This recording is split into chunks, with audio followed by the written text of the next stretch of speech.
Bonjour YouTube, bienvenue sur ma chaîne. On se retrouve aujourd'hui pour une nouvelle vidéo. Alors, comment vous dire aujourd'hui je suis un petit peu désappointé. Je suis un peu désorienté, désappointé, enfin bref. Je vous explique pour que vous compreniez la situation. La semaine dernière, je vous ai publié une vidéo. Il s'agissait de la variante donc de ce pistolet. Il s'agissait du Beretta M35 ou modèle 1935 en calibre 7,65 Browning.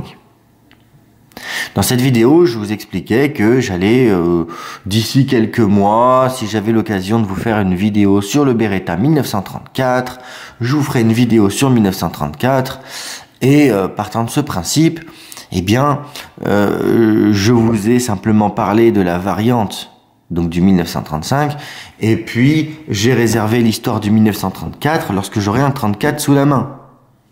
Bon, au moment où je tournais cette vidéo a été tournée il y a quelques mois. Vous l'avez vu postée la semaine dernière sur la chaîne. Néanmoins, ça fait déjà quelques mois qu'elle a été tournée.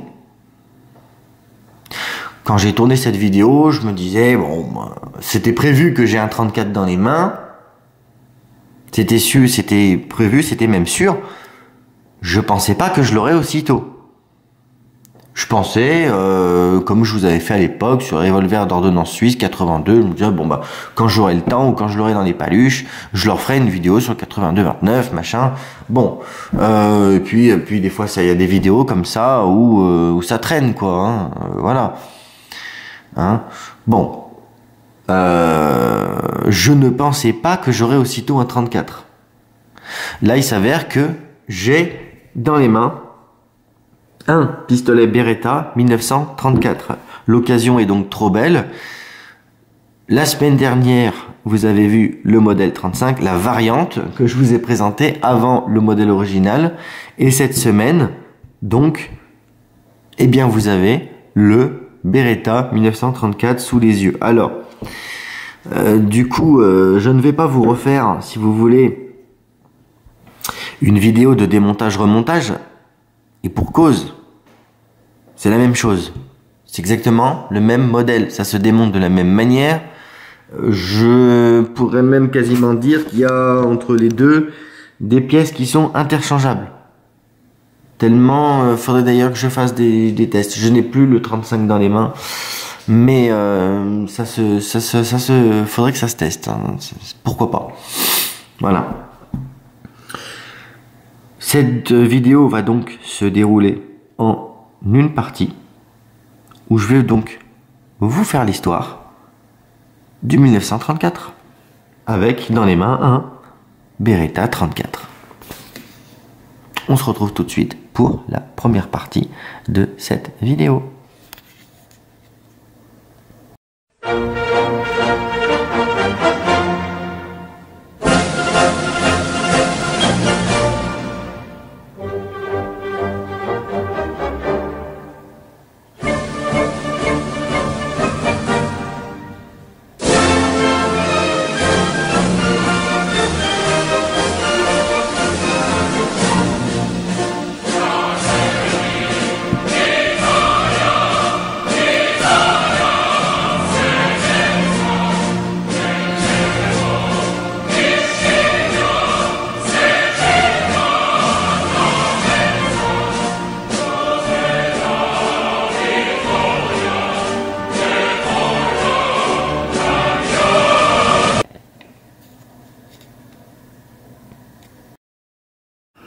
Donc, le Beretta modèle 1934, il a été conçu par l'Italie, donc en 1934. Il a été en service, on va dire, il a une date de service officielle, c'est 1934-1945. Néanmoins, il a été en service dans certaines unités jusqu'en 1991. Il a eu une période de service assez longue, d'accord ? Donc, très rapidement, au niveau du démontage, je vous montre quand même, enfin, la base, hein,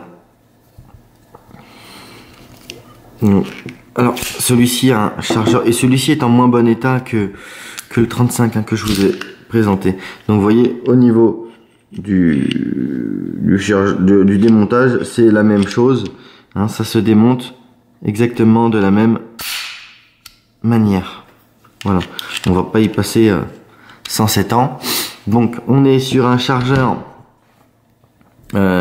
simple colonne. C'est exactement le même type de chargeur que je vous ai présenté sur le Beretta modèle 1935 sur la variante. D'accord? C'est-à-dire que lorsque l'arme est vide, vous voyez, le chargeur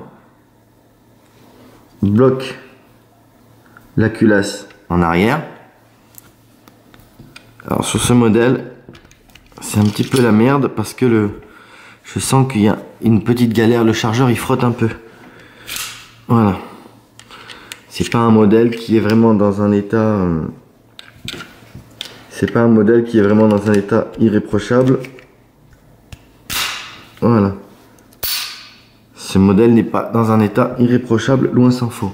Donc, on est sur un modèle rapidement, hein, historiquement, conçu à partir de 1934. D'accord ?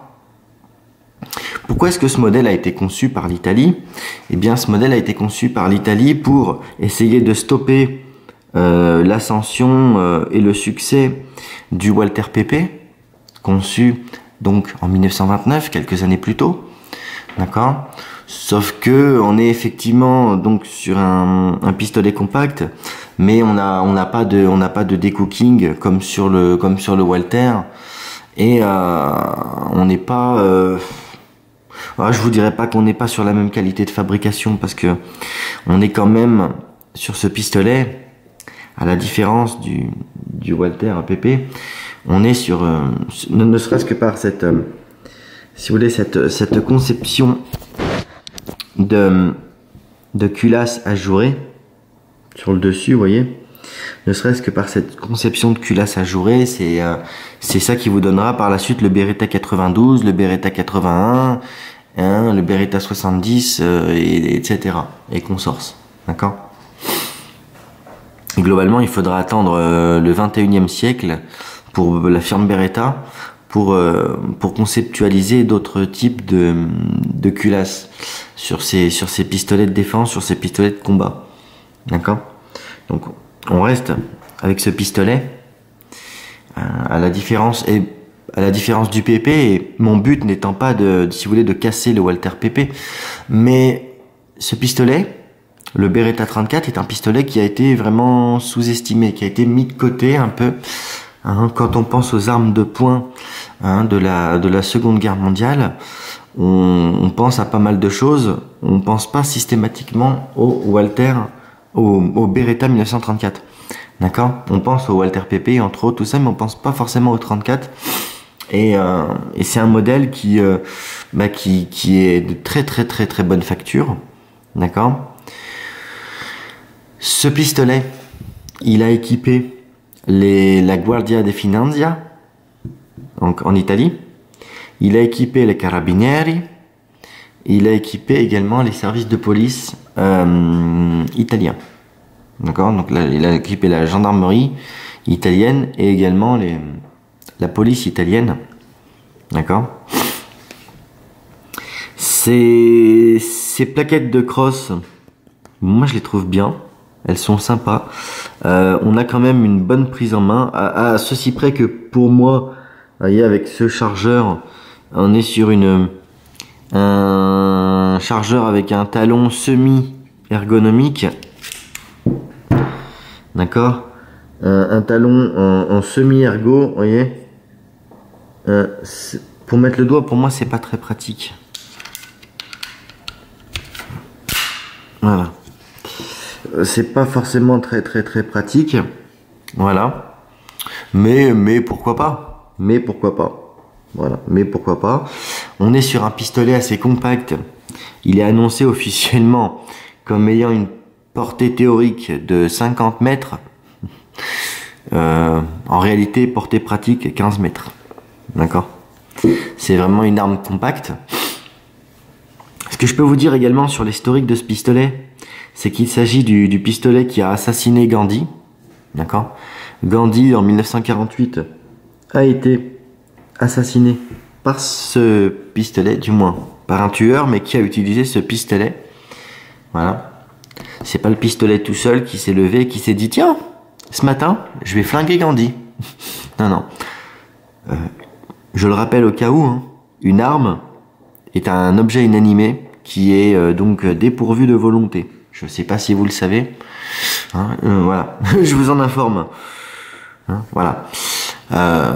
Donc c'est l'arme en soi, c'est un objet. Après, ce que les gens en font, c'est tout à fait différent.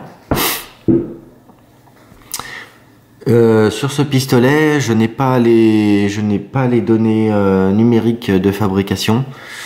Je me rappelle plus, à vrai dire. Si ce serait vous mentir, je les avais, mais je n'ai plus les données numériques de fabrication. Important. Le Beretta 1934, donc qui est le modèle militaire de la variante M35, cette variante a été en 7,65. Sur ce modèle militaire, là on est en calibre 9 cours, donc 9 par 17 ou 380 ACP. D'accord? Donc on est sur quelque chose d'assez compact, d'assez bien foutu, quoi. Franchement, c'est vraiment le petit pistolet de poche pour dégainer et pour se défendre. Je vous avouerai que ce genre de vidéo est assez chiante à réaliser, entre guillemets. Pourquoi? Parce que c'est un peu une vidéo historique et j'ai bien conscience que ces vidéos, elles ennuient un peu le monde. Malheureusement, j'ai plus la possibilité de tirer en stand, donc je vous fais ce que je peux faire. Voilà. Enfin, j'ai plus la possibilité autant que je le veux, si je peux. Mais je peux tirer en stand, filmer en stand à l'étranger. Sauf que quand je me rends à l'étranger, bien souvent, c'est pour mes entraînements perso. Et j'ai pas envie de faire des vidéos. Voilà. J'ai pas envie et j'ai pas forcément le temps non plus de faire de la vidéo. Donc voilà pourquoi je ne peux pas forcément tourner en stand comme je le souhaite. Voilà. Maintenant, je vais vous parler un petit peu de ce modèle-là. Donc le modèle, il fonctionne exactement, c'est comme la variante. Hein. S'il y a des infos qui vous manquent dans cette vidéo, l'avantage, c'est que vous avez juste à regarder la vidéo en dessous sur la chaîne avec la variante du 1935 où je vous explique tout le mécanisme. D'accord? Je vous explique qu'on est sur une arme en simple action.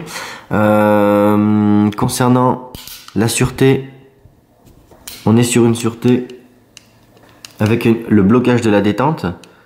D'accord? Voilà. Autre chose à savoir, je vais vous montrer ça. Ça, faut quand même que je vous le montre.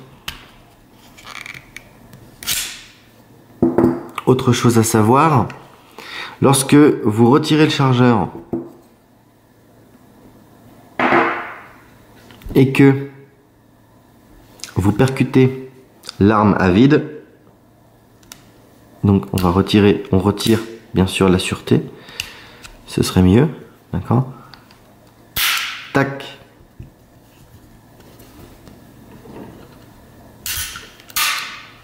Vous voyez? Tac, ça se percute, ça se met automatiquement en cran demi-armé, voyez? Tac. Lorsque vous retirez le chargeur, le cran se met en demi-armé. Je vous montre. Tac. Vous mettez le chargeur. Tac. Ça percute normalement. D'accord? Le chien, donc, qui est un chien en œil, il a deux crans. D'accord? Tac. Tac. Lorsque vous avez le chargeur, ça percute normalement. Tac. Lorsque vous... voilà. Vous on réarme. Tac. Tac. Tac. lorsque vous retirez le chargeur, le chien percute et il se met en demi-armée. C'est une sûreté sur ce flingue. Voilà. On va pas le percuter trop non plus. Il n'est pas déjà dans un très bon état, ce pétard. Voilà. Ça, c'est important à savoir. Autre chose également sur ce pistolet. Moi, si je devais acheter ce pistolet, hein, la première chose que je fais, c'est que je l'expertise. D'accord? Et on constate que sur ce modèle, le modèle est assez usé. Il y a effectivement un peu de la rouille à l'intérieur. Moi, je l'ai démonté forcément. Hein, on a démonté l'arme. Moi, je l'ai regardé. Voilà, à l'intérieur, il y a un peu de rouille. Il est dans un état. Non, il n'est pas dans un état piteux. On va pas déconner, mais il est dans un état un peu moyen. Je dois l'admettre. D'accord. Et une des caractéristiques qui vous le montre, c'est le fait que la culasse soit beaucoup trop avancée. Je n'arrive pas à vous le montrer, putain de merde, par la vidéo. Mais on le sent au toucher, voyez, vous sentez votre culasse. Ici, j'ai le doigt sur ma culasse. Et là, la carcasse en arrière. On sent la carcasse en arrière. Ce qui veut dire que on est sur un pistolet, la culasse elle avance un petit peu trop. On est sur un pistolet qui est parfaitement fonctionnel. Néanmoins, on est sur une arme usée. Ça fait partie des choses quand vous achetez une arme chez un armurier, ça fait partie des choses que vous devez regarder. L'avancement de la culasse par rapport à la carcasse. D'accord? Donc là, moi si je prends une arme comme ça, la première chose que je regarde c'est ça. Si après par la suite vous démontez l'arme, hein, et que vous regardez mécaniquement à l'intérieur comment c'est, vous allez effectivement, si vous à l'intérieur vous trouvez de la rouille, vous trouvez voilà, ça tendra à vous confirmer que l'arme est fatiguée. Mais si vous voulez cet indice, le premier indice que vous pouvez avoir c'est la culasse un peu trop avancée par rapport à la carcasse. D'accord?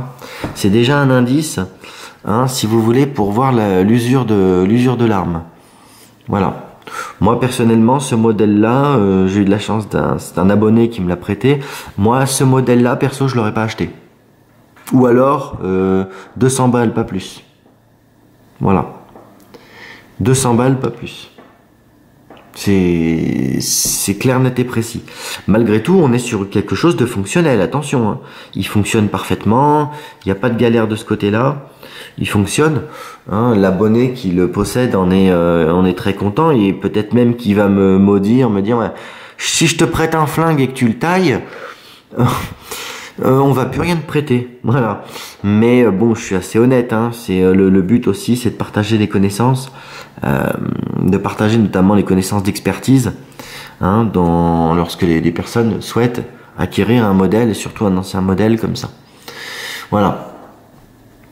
Au niveau des éléments de visée, j'ai rien de plus à vous dire. Hein, c'est guidon et hausse non réglables. Hein, voilà. Hein, on est sur une hausse et un guidon non réglable. Hein. Voilà. Concernant le chargeur, bah, on est sur un chargeur de 7 cartouches. 7 cartouches, donc en calibre 380 ACP. Donc on est, comme je vous avais dit tout à l'heure, et comme vous l'avez vu d'ailleurs sur la variante 1935, on est sur un espèce de chargeur tactique. Voilà. Je dis un espèce de chargeur tactique parce que c'était déjà les prémices des inventions des chargeurs tactiques. Un chargeur qui reste bloqué, chargeur qui fait aussi arrêteur de culasse. Voilà. Il y a une autre type de chargeur pour ce pistolet, mais bon, ce pistolet n'est pas complet. Hein. Enfin, n'est pas complet. Il y a pas il est moins complet et moins beau que la variante que je vous ai présentée la semaine dernière. Voilà. Concernant pour ceux qui font du tir, donc du tir aux armes réglementaires, ce pistolet est intéressant parce que pour le coup c'est une arme de service, d'accord? C'est une arme de service qui est équipée, comme je vous expliquais, l'Italie. Mais cette arme a également équipé l'Éthiopie, la Grèce, la Finlande, la Libye, la Roumanie également. On a utilisé. Voilà. C'est un pistolet qui s'est énormément diffusé dans le monde. Voilà. Voilà ce que je pouvais vous dire sur le Beretta 34. Personnellement, ça fait partie de mes armes préférées. Des armes de cette époque, des armes, on va dire... comment vous dire ça, des armes Seconde Guerre mondiale, hein, des armes, on va dire, historiques, des armes militaria, Première, Seconde Guerre. Moi, dans mon échelle d'armes préférées, c'est juste derrière le PPK. Voilà. Il fait vraiment partie, ce pistolet est vraiment dans mon top 3 d'armes préférées. Voilà. Je vous dis, je le mets juste derrière le PPK. Voilà. Bien sûr, le canon, c'est un canon rayé, hein, ça semble logique. Fonctionnement, donc on est sur une platine simple action. Voilà. Sur ce modèle, je ne sais pas pourquoi, il n'y a pas de dragon. Alors l'explication, je l'ai pas. Regardez, on a l'emplacement pour mettre une dragon, mais on n'a pas de dragon. Voilà. J'espère que cette vidéo vous aura plu. C'était l'histoire du Beretta 34. Quant à nous, on se dit à la prochaine pour une nouvelle vidéo.